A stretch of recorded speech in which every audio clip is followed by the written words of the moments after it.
Un, 2, 3, test. Bonjour à tous et à toutes, je m'appelle Upigit Tupan, je suis actuellement étudiant à l'université de Rouen-Normandie, plus précisément en master géographie, aménagement, environnement et développement. Et aujourd'hui, je vais vous présenter le travail que j'ai fait durant mon stage de 4 mois à la DIREST, la direction interdépartementale des routes Est.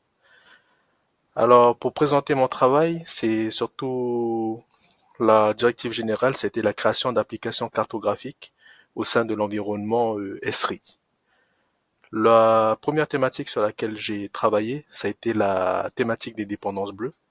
Les dépendances bleues, qu'est-ce que c'est? Les dépendances bleues, en fait, ça concerne tout ce qui est l'environnement de l'assainissement routier. Autant les bassins qui permettent de récupérer justement l'eau de pluie qui s'écoule au niveau de la route, mais aussi de tous les réseaux qui lui sont associés, qui permet d'acheminer cette eau de pluie vers ce bassin. Et le travail que l'on m'a donné par rapport à cette thématique, c'était la création d'une carte web dans l'environnement ArcGIS Online. Il y avait déjà une carte web qui a été créée par un prestataire externe, et en gros, je devais reproduire cette carte web. Alors, voici donc la carte web que j'ai créée, qui est la carte web concernant la thématique des dépendances bleues sur l'environnement MapViewer. Ici, c'est une carte qui a été créée sur l'environnement MapViewer et qui est hébergée sur un Experience Builder. Elle a en effet une fonctionnalité de zoom interactif. Plus vous zoomez, plus vous avez un niveau de détail. Et la première fonctionnalité de cette carte, c'est justement de recenser les bassins qui appartiennent à la DIREST. C'est tous ces cercles verts et rouges que vous voyez sur mon écran. Donc, une connaissance de son patrimoine. L'autre fonctionnalité de ma carte, c'était de savoir, oui, de connaître l'état de diagnostic des bassins qui sont des bassins de la DIREST. Quels bassins sont diagnostiqués, quels bassins sont non diagnostiqués. Qu'est-ce que ça veut dire? C'est que les bassins qui sont diagnostiqués, c'est en fait des bassins dont on connaît précisément la structure de son réseau, mais aussi l'état. Autant du bassin en lui-même, le bassin de rétention d'eau, que le réseau qui lui est afféré. Et pour différencier les bassins qui sont diagnostiqués et non diagnostiqués, sur ma carte, elles sont affichées par rapport à un contour. Ceux qui sont en contour vert, en utilisant la légende, bien sûr. Ceux qui sont en contour vert sont considérés comme les bassins diagnostiqués, et ceux qui sont avec un contour rouge sont des bassins non diagnostiqués. Si je zoome sur un bassin qui est dans un état, enfin qui est considéré comme diagnostiqué, là vous pouvez voir,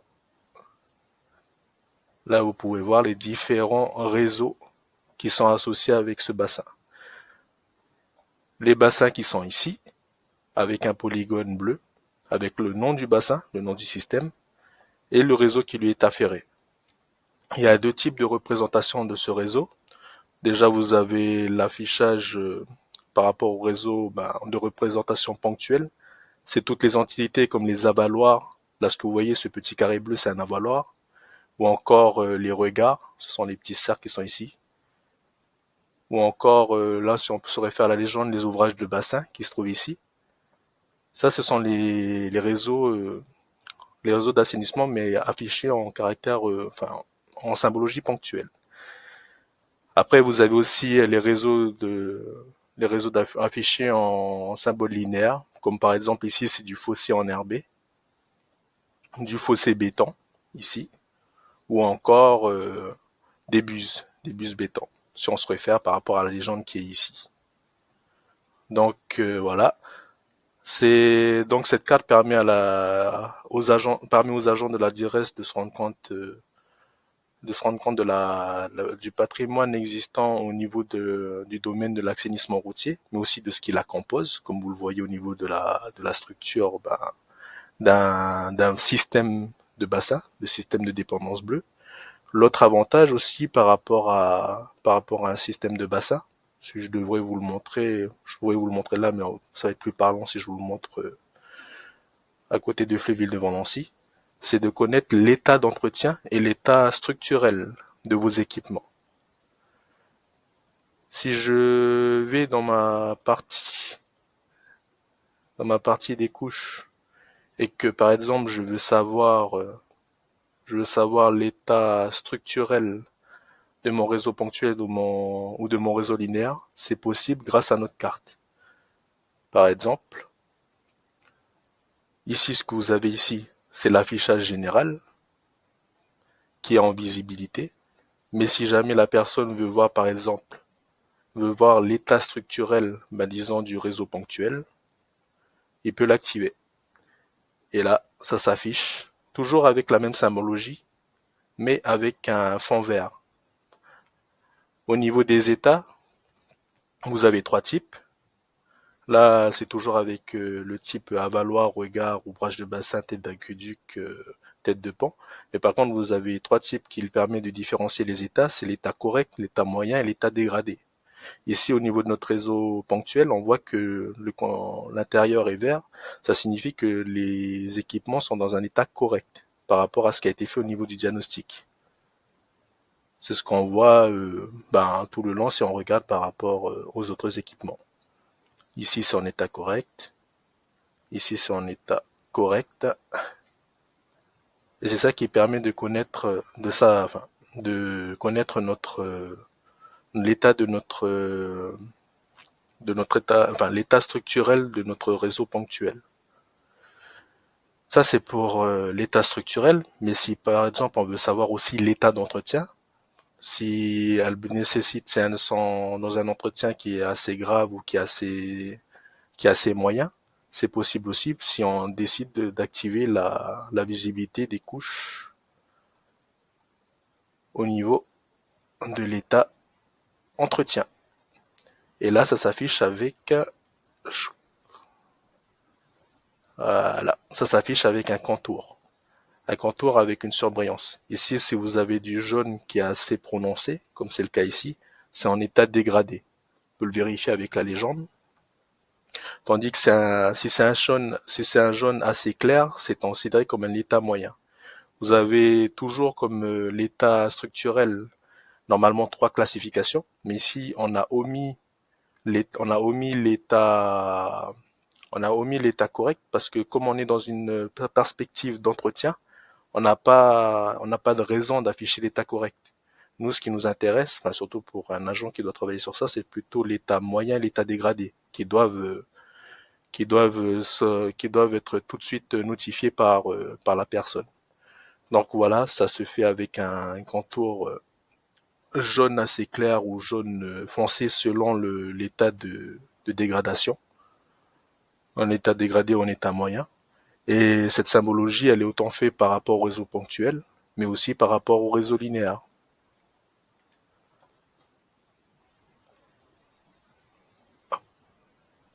Donc voilà, si je montre par rapport au réseau linéaire, là je vais perdre l'affichage général, et si j'affiche l'état structurel, on a la même symbologie, mais avec des couleurs différentes. Ici, c'est tout en vert, comme je vous l'ai dit, par rapport au réseau ponctuel, ça signifie que c'est dans un état correct. On n'a pas vraiment beaucoup d'endroits où c'est considéré comme dans un état moyen, un état dégradé pour l'état structurel. D'ailleurs, si vous voulez vérifier, on peut vérifier par rapport à la pop-up. Là, je le fais par exemple pour hop. Là, je le fais par rapport à l'ouvrage bassin. Là, on voit que c'est un état structurel correct et un état d'entretien correct. Et ça se voit par rapport à la symbologie. Il n'y a pas de contour, donc c'est correct. Par rapport à l'état d'entretien et l'état structurel, on voit que c'est un fond vert. Donc, c'est bien un état structurel correct. Par rapport au réseau linéaire, si on regarde, par exemple, la cunette béton, hop, on voit que c'est un état d'entretien qui est correct. Et là, ici, petite exception, on n'a pas l'état structurel, ce qui est dommage. Donc, voilà. Vous avez, pour le réseau linéaire, l'affichage de l'état structurel, mais vous avez aussi l'état d'entretien. Si je l'active, là, vous le voyez, au niveau de l'affichage, en surbrillance. la même logique que par rapport aux raisons ponctuelles. On a essayé d'appliquer la même logique pour que les personnes puissent se retrouver par rapport au fonctionnement de l'application. Donc voilà pour la création de cette carte web qui a été faite sur MapViewer. Je vous le rappelle, cette carte web, c'est deux objectifs. C'est identifier le patrimoine, enfin, rendre visible sur une carte le patrimoine d'assainissement routier de la DIREST et avoir un visuel sur son état, sur ses différents équipements, autant au niveau des assainissements linéaires que des équipements d'assainissement ponctuels. Cette carte, elle a eu son lot de challenges pour pouvoir être créée, notamment notamment à cause de différentes limitations. La plus grosse limitation, c'était la non-modification de la structure des champs. Au niveau des données que l'on avait, on n'avait pas le droit de créer, on n'avait pas le droit de créer de champs ni de supprimer des champs. On devait faire avec les champs qui étaient existants. Ça a posé problème sur certains endroits. Là, je vais vous le présenter, par exemple, si je pars sur mon projet MapViewer. Pour faire la différenciation entre un bassin diagnostiqué et non diagnostiqué, la première idée qui m'est venue, c'était de créer un champ où vous faites la distinction entre un champ diagnostique, où vous faites la distinction en mettant oui ou non. Si oui, c'est un bassin qui a été diagnostiqué, sinon c'est un bassin qui a été non diagnostiqué. Mais comme j'ai eu cette limitation, je ne pouvais pas faire ça. On m'a dit d'utiliser un champ qui était déjà existant, c'était le champ bande commande, mais dans le champ de bande commande, la logique pour savoir si un bassin est diagnostiqué ou non diagnostiqué, c'était que si le champ, la valeur du champ était remplie, ça signifiait que le bassin n'était pas diagnostiqué. S'il avait une valeur, ça signifiait que le bassin était diagnostiqué. En classification, enfin les classifications que l'on utilise généralement, c'est assez limite par rapport au traitement des valeurs nulles. Donc pour pallier à ça, j'ai utilisé une spécificité de ArcGIS, c'est l'utilisation du langage arcade pour pouvoir faire une expression qui permette de différencier ces deux états. Là, on est sur ma couche bassin. Et si je regarde par rapport à l'expression arcane qui est présente, si vous bien, voilà, qui est présente ici, j'ai utilisé une expression arcade pour pouvoir différencier mon état diagnostiqué et non diagnostiqué. En utilisant une condition, le if, qui permet de dire que par rapport à la fonction isempty, la fonction isempty, elle est simple. Elle dit que si un champ est rempli, enfin, si un champ n'est pas rempli, la condition qui va être retournée, ça va être true, parce que is empty, il est vide. Par contre, si jamais elle n'est pas remplie, si jamais elle est remplie, elle est renvoyée en valeur false. Donc, diagnostiquée.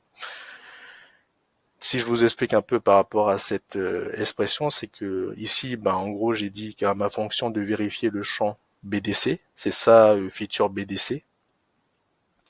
Dans mon champ BDC bande commande, si une valeur n'est pas remplie, alors justement, elle le met en catégorie de non diagnostiqué. Si par contre la valeur, elle est remplie, elle n'a pas de valeur nulle, elle le met elle le met avec la catégorie des diagnostiqués. Et c'est comme ça que j'ai pu créer ma catégorisation que vous voyez ici. Après, j'ai utilisé évidemment les options de style pour styliser un peu mes bassins, avec le contour vert pour dire que c'est diagnostiqué et le contour rouge pour dire que c'est non diagnostiqué. L'autre exemple où ça a été aussi un petit challenge, ça a été par rapport à la représentation du réseau ponctuel et du réseau linéaire. Car si on part par exemple sur le projet QGIS qui a permis de créer la première carte dont je vous parlais, qui a été faite par le prestataire externe, la catégorisation, celle que vous voyez ici, tac, tac, tac, par exemple, je vous dis par rapport au réseau linéaire, pour créer cette catégorisation entre, voilà, cette catégorisation des bus béton, bus métal, bus PVC, fossé béton, fossé enherbé. Au début, j'ai cru que au niveau de ma couche réseau linéaire, ils ont utilisé simplement une classification par rapport au type, donc symbole unique par rapport au type. Sauf que ça n'a pas été le cas parce il me manquait des catégories par rapport à la carte qu'ils avaient faite. Et grâce au projet QGIS qu'ils nous ont fourni, j'ai pu me rendre compte qu'en fait cette catégorisation, elle a été faite par rapport, roulement de tambour, à un ensemble de règles. C'est cet ensemble de règles qui a permis de créer les catégories pour le réseau linéaire et une partie du réseau ponctuel. Là, dans le cas du réseau, là, dans le cas du réseau linéaire, si vous le regardez bien ici, vous avez une règle qui permet de créer votre catégorie. Pour créer la catégorie buse, il faut que le champ type, elle contient la valeur trave inférieure à 600 ou la valeur trave supérieure à 600. À partir de ce moment-là, vous avez la catégorie buse. Si cette condition est validée et qu'en plus vous rajoutez une condition qui dit que le champ matériau elle contient la valeur béton, vous avez une buse béton. Si le champ matériau contient la valeur PVC, vous avez une buse PVC. Si le matériau contient le champ métal, vous avez une buse métal. C'est comme ça qu'a été fait la catégorie buse. Là, vous voyez que les autres catégories, comme les fossés béton, fossés enherbés, ont été faits de façon plus classique, juste en prenant la valeur qu'il y a dans type. Type est égal fossé béton. Donc, pour reproduire cette catégorisation, j'ai essayé de trouver un équivalent sur ArcGIS-Pro. Il y avait peut-être l'ensemble des règles, enfin, règles attributaires qui pouvaient m'aider, mais j'avais pas, enfin, c'était pas concluant sur les essais que j'ai fait. Donc, vu que j'étais sur la bonne voie avec le langage arcade, j'ai décidé de faire ces expressions-là, cette catégorisation-là, en langage arcade. Ce qui me donne le script que vous voyez là. Si on reprend le cas des buses, au début d'abord, comme en programmation, j'annonce mes variables. La variable type, elle est égale aux valeurs qui sont dans le champ type. La variable maté, elle contient les valeurs qui sont dans mon champ matériaux. La variable buse, c'est la petite spécialité par rapport aux deux autres. Elle contient la valeur d'une condition qui dit que si jamais comme la condition des buses, si ma valeur type, elle contient la valeur trave inférieure à 600 ou les deux barres c'est ou. Le type, elle contient aussi la valeur trave sub 600. Ça va faire ma condition de true ou false. Si la condition est vraie, elle va faire true. Si jamais la condition est fausse, elle enverra une valeur false. Et là, si je regarde par rapport au type de buse, en utilisant un enchaînement de if et else if, si ma buse, c'est-à-dire ma variable buse, elle est égale à true, à vrai par rapport à ma condition qui est ici, et qu'en plus, elle satisfait la condition que maté, la variable maté qui contient les matériaux, contient la valeur béton, ça me crée ma buse béton. Et ainsi de suite. Si buse satisfait la condition et que maté est égal PVC, ça me crée ma catégorie buse PVC. Si maté et ainsi de suite, true et que maté est égal métal, ça me crée ma catégorie buse métal. C'est comme ça que j'ai pu reproduire ce qui a été fait dans l'ensemble des règles. Et après à l'associer avec l'association, enfin la catégorisation simple de type est égal fosse béton est égal fossé béton, fossé herbe, fossé enherbé, ainsi de suite. L'autre endroit aussi qui a été assez dur à reproduire, c'est toujours dans l'ensemble des règles, ça a été aussi par rapport à des commandes qui sont assez spécifiques à l'ensemble des règles. Par exemple, les regex. Les regex, en fait, ça me dit que au niveau du champ command, si cette fonction trouve une chaîne de caractères qui contient GBA, ça va créer sa valeur GBA. C'est un peu comme une fonction trouvée, en gros elle vérifie le champ et si dans les chaînes de caractères elle trouve une correspondance, cette correspondance là mais pas totalement exacte, juste qu'elle trouve cette chaîne de caractères, ça va créer sa propre catégorie. Comme par ici, si dans le champ commande ils trouvent garde-corps, ça crée leur catégorie garde-corps. Et pour reproduire cette fonction regex, l'outil, la fonction que j'ai utilisée sur Arcade, c'est, hop, c'est la fonction find. Find qui me permet de trouver GBA, qui est ici, dans le champ com, enfin, dans la variable com qui contient justement les valeurs du champ feature command. S'il trouve GBA, il me retourne la valeur GBA. Pareil pour garde-corps, s'il trouve garde-corps, me renvoie la valeur, elle me renvoie la catégorie garde-corps. C'est comme ça que j'ai pu imiter la fonction regex. Donc voilà pour la présentation au niveau du MapViewer. Après, par rapport au MapViewer, on l'a associé avec un Experience Builder. C'est ce que je vous ai montré au tout début. Ça, c'est un environnement Experience Builder pour pouvoir lui appliquer des widgets. C'est ce que vous voyez ici. Au niveau des widgets, il y a 3 widgets. Il y a le widget des filtres, le widget des mises à jour et le widget table. Le widget des filtres, c'est pour faciliter la navigation. Notamment, par exemple, je prends le cas si je suis un chef de CEI. Un CEI, c'est quoi? En fait, c'est ce que vous voyez au niveau des petits panneaux de signalisation. C'est en fait des centres d'entretien et d'intervention. C'est eux qui s'occupent des bassins qui leur sont affiliés. Notamment dans leur entretien que au niveau de leur suivi.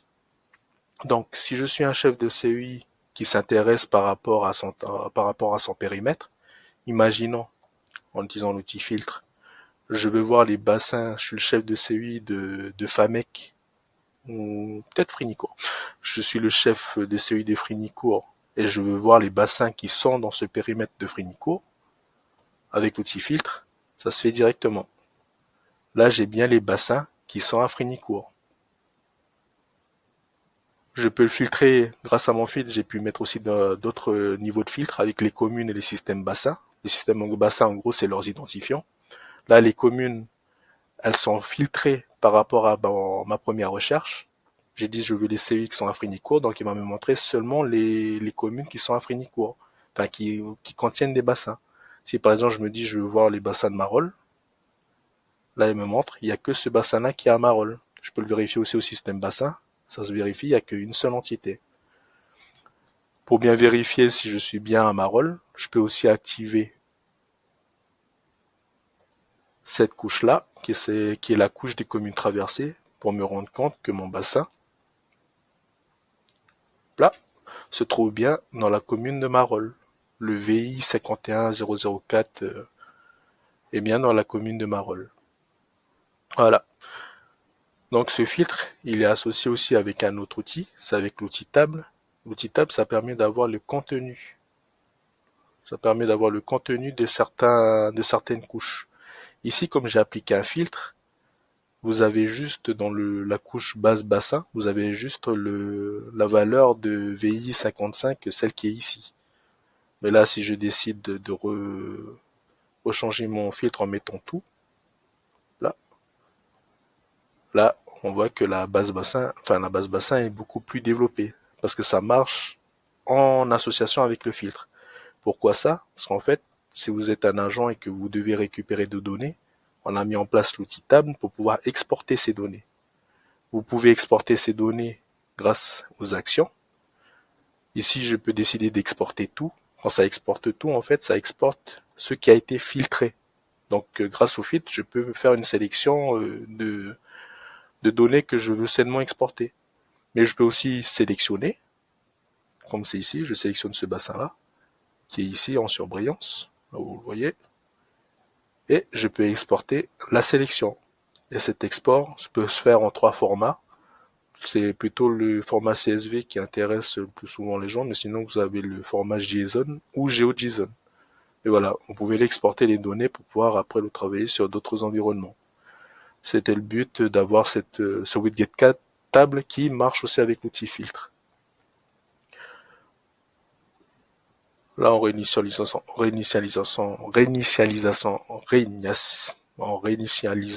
mes filtres, voilà, tout est remis en place. Et le troisième widget qui a été mis en place, c'est, je désactive la couche communauté, voilà, commune traversée. Le troisième widget qui a été mis en place, c'est le widget mise à jour. C'est pour identifier les zones sensibles. C'est ce que vous voyez avec les points d'exclamation. Les points notes, points d'exclamation en jaune. Les zones sensibles, en fait, c'est les endroits où on veut avoir une vigilance particulière, car on considère qu'il y a souvent des interventions qui doivent être faites dans ces endroits-là. On a voulu mettre cet outil en place pour les agents si jamais ils veulent identifier sur leur périmètre d'action les endroits où ils considèrent que ce sont des zones sensibles, où il y a souvent des interventions qui doivent être faites. Ici, grâce à l'outil mise à jour, je peux par exemple partir, je me dis, on va changer, on va partir à peut-être Saint-Dizier, on va partir à, allez, on va partir un peu dans le Doubs. Là, par exemple, je vais aller au CUI de la Vèze. Je me dis que ici, dans les bassins diagnostiqués, ce qui sont ici, il y a souvent des problèmes. Voilà. Par exemple, ici, le fossé enherbé qui se trouve ici, il y a souvent des fossés qui sont bouchés. Je peux l'identifier grâce à mon outil mise à jour. Je clique sur mon entité que je peux placer là où je le veux. Là, par exemple, ici. Et je peux indiquer ici que mon entité qui est ici. Zone, par exemple, qu'est-ce que je peux dire? Souvent bouché. Chez à vérifier. Là, j'ai mis en place mon entité. Je la renseigne par rapport aux différentes informations. Je la crée. Attends un peu. Voilà. Mon entité a été créée. Si je sors de l'outil mise à jour et que je clique directement sur mon entité, hop, là on voit qu'il y a une zone sensible qui a été créée.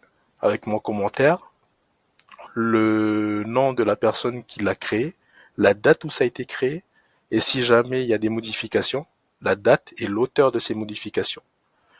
Je peux aussi supprimer cette alerte si justement j'ai fait une erreur de manipulation en sélectionnant en étant toujours sur l'outil de mise à jour.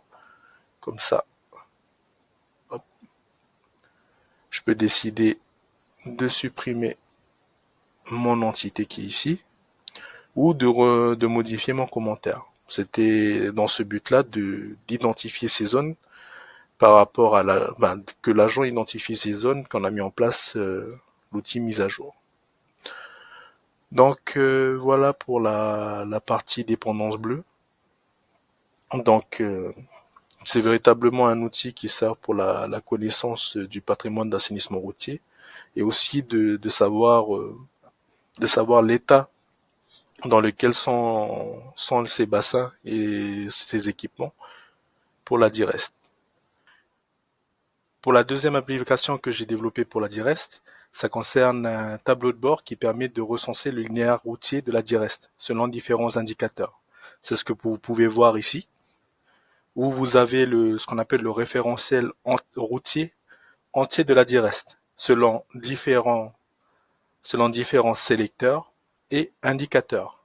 Ce qu'il faut savoir, c'est que au niveau du domaine routier, on a différents indicateurs qu'il faut prendre en compte. Si vous prenez par exemple, ici vous avez portée route et portée chaussée. Si vous êtes en portée route, c'est que vous prenez pas en compte la partie chaussée de la route. Vous êtes seulement avec la route uniquement.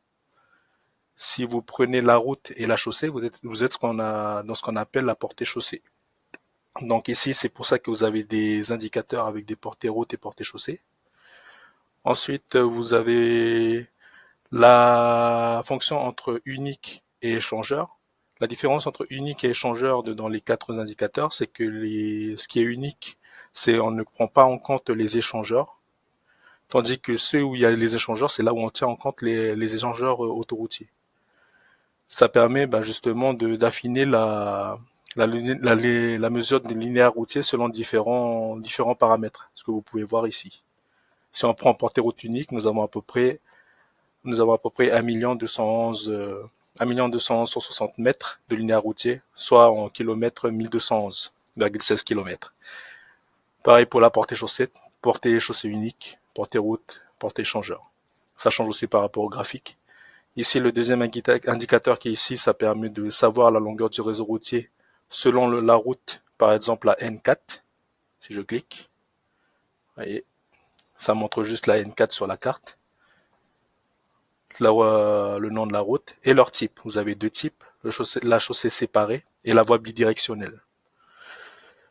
Ici, pour le troisième indicateur, c'est la longueur du réseau routier selon le type de route, donc toujours voie bidirectionnelle ou chaussée séparée, et le gestionnaire.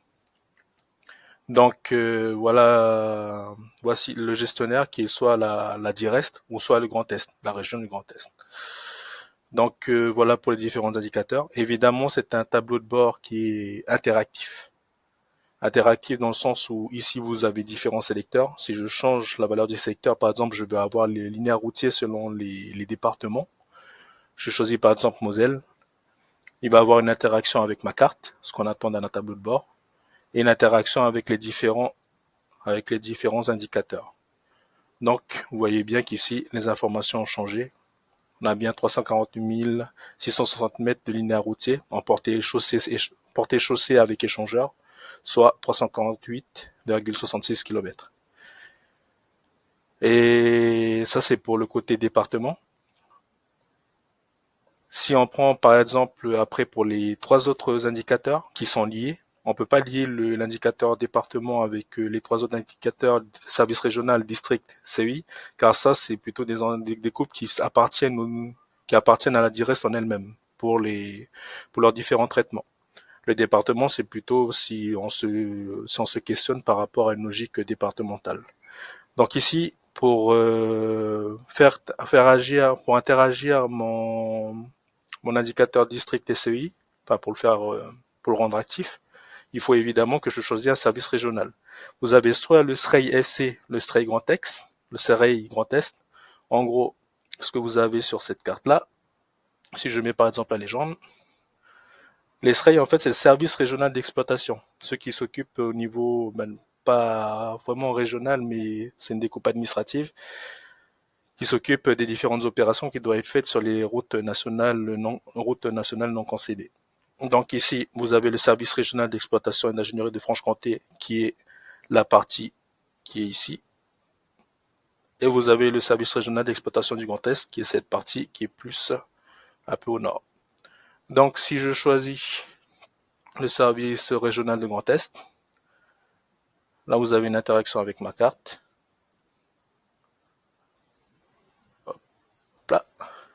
Où on voit les différents CEI qui sont dans ce service régional du Grand Est, la route, ainsi que les différents districts qui sont présents. Les districts, c'est ce que vous voyez ici avec le nom un peu en gras. Nancy, Pétion-le-François et Metz.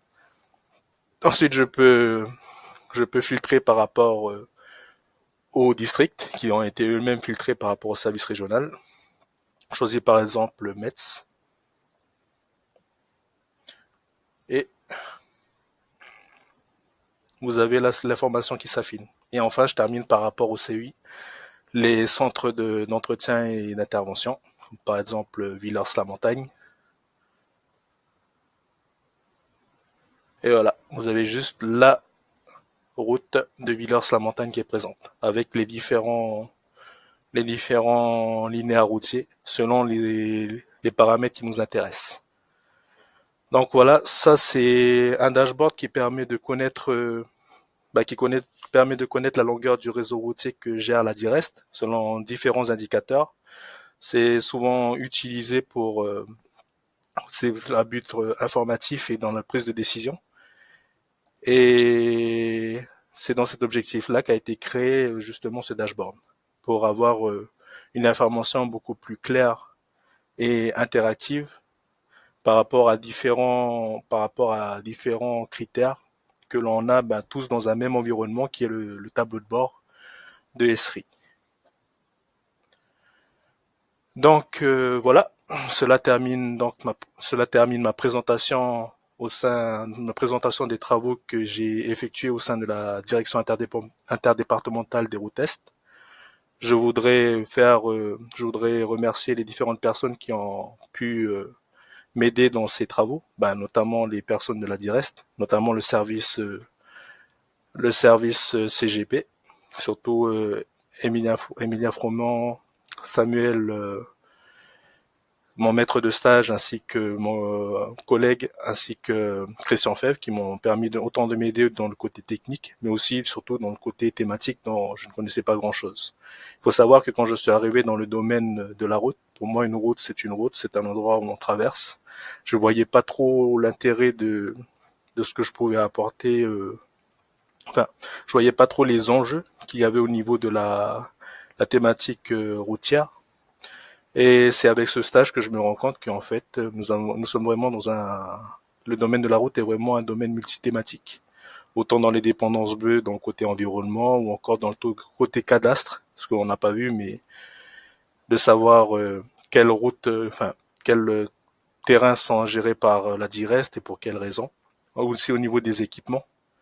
Et c'est là que je me rends compte que il y a différentes choses qui peuvent être abordées par rapport à cette thématique qui, au final, rejoint d'autres thématiques, du multithématique.